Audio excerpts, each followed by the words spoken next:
let's talk about the Beetles. No, not those Beetles. These Beetles. Well, sort of. Hey everyone, I'm Greg Van Dyke, artist and co-creator of the HALLOW, a brand new graphic novel that throws you into a fantasy world inspired by bugs, insects, and the desert. I've been working on this story for the past few months with my writer and co-creator Jacob Castillo, and in this video I'm going to give you a peek behind the curtain into my character design process for 3 of our new characters, our Beetle Bard brothers, Theg, Thag, and Thug, that our main character Dapper is going to meet on his journey. We are Odd School Studios, the thoughts, the process, the work.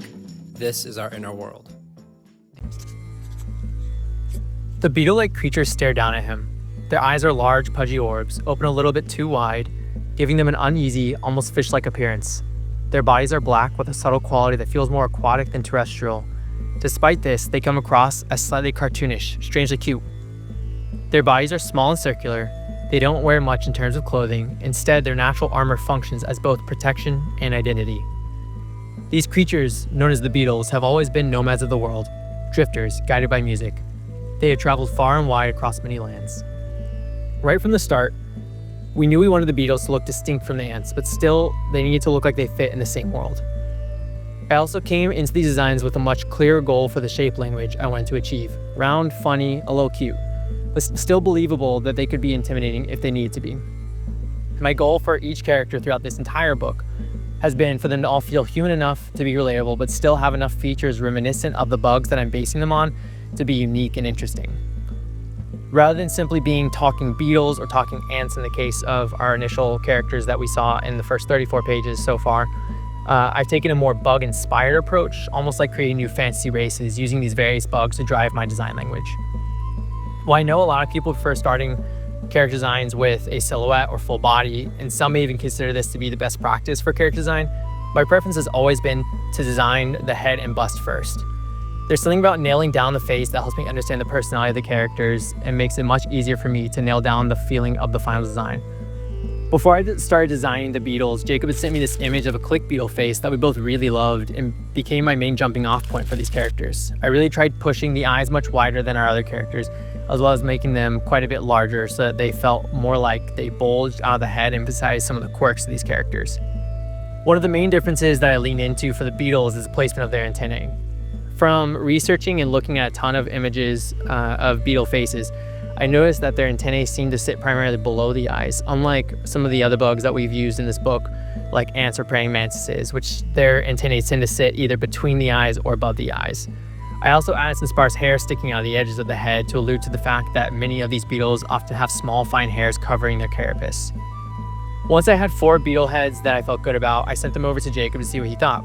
Honestly, this is one of the best parts about our collaborative partnership, is just being able to shoot him a text whenever I need a second opinion. And honestly, I'm kind of sending him texts pretty much the entire time I'm doing these designs or working on pages, just to kind of go back and forth and make sure I'm being pushed further instead of just kind of getting comfortable with where I'm at. While we had initially planned on just using one of these designs for all 3 characters, once Jacob saw these designs all together, he suggested using 3 of these 4 heads since they felt similar to be distinct, but they still read as brothers. We ended up picking options 1 through 3, mainly because option 4 felt the most out of place compared to the others. With the head design done, I moved on to figuring out the body. One main word needed to be emphasized for the entire design, but especially the body: round. I started out by blocking in a basic mannequin pose, leaning into that classic bean shape for the torso and giving him shorter legs. I also made the wrist area of his forearm a bit thicker and gave them barb-like spikes to reference the unique arm shape of many desert beetles, especially the scarab beetle. Jacob's initial character descriptions specified that they didn't wear any clothes, but I thought this might look odd since we've already established the rest of our characters wearing clothes. We compromised on having the beetles just wear pants and a cloth belt or sash around their midsection. I gave them these sort of harem pants because I felt like it really fit the vibe of this sort of wandering bard characters, and it also helped create an overall rounder shape. I had initially given Theg a sort of open vest, but we later got rid of that as it felt unnecessary and covered up too much of his carapace. I began working on a design for Thug, but I ended up scrapping this since we decided that the body type and clothing for these beetles would be more or less the same. So I really just needed to nail down the design of one beetle and then alter it for the rest. After sending the design to Jacob, he noted that it needed to be rounder, so I tried to push the torso quite a bit bigger and make the legs look even shorter. Once again, I started tackling a design for Thug, trying to decide what kind of drums he might carry, but I didn't take this drawing very far for the sake of saving time. I worked on cleaning up and clarifying my initial design so that I could add colors and begin figuring out my variations for all 3 beetles. I started emphasizing the sections of the carapace a bit further to emphasize this sort of armored look. I gave Theg this sort of double-necked string instrument inspired by a rhubarb that you can see sort of peeking up over his shoulder. I really like the idea of this beetle being able to actually take full advantage of both sets of strings on this double-neck instrument since he has 4 arms. I gave him these sort of vertical striped pants that sort of reminded me of a jester or circus performer, which I think just helps the viewer understand the essence of his character better. I drew a back view of the beetle so I could nail down the back carapace that covers his wings and figure out the pattern design, which was largely inspired by the patterns visible on an eyed-click beetle. I wasn't totally sure where I was going to take these colors, but I knew that the beetle carapaces were going to either be sort of a dark blue or purple. I ended up landing on a dark blue and then just played around with the colors of his clothing to help accent his carapace color.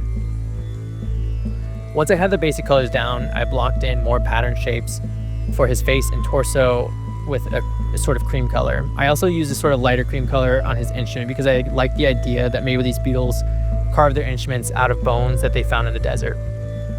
You'll notice that I plumped up his design and pushed the saturation of his colors a bit more after I sent another text to Jacob to get more feedback, and he recommended pushing him even rounder. With Theg's design finished, I reworked the basic model for our second beetle, Thag. I gave him a new sash belt design and changed the pattern on his pants, again leaning into sort of nod to circus performers.